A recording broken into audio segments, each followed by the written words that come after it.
yangu Bwana sifiwe. Basi kabla sianza hubiri langu, si umelipata wapi hubiri lenyewe la kwako hilo? Kabla sianza hubiri langu, nina mke wangu hapa. Mke wangu kipenzi, ninampenda sana. Tulikwambia sisi tunachukia wake zetu sisi. Unatuambia unampenda mke wako, tulikwambia sisi tunachukia wake zetu.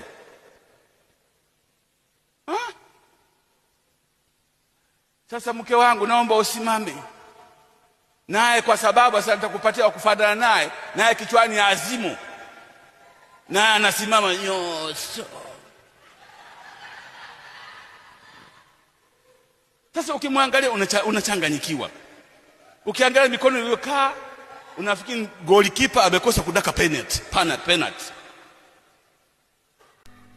Ukiangalia uso kama basi anataka kuanguka. Sasa unashinda kwa jamani, mnaonaje mke wangu? Sisi hatutaji mwanamke hapa.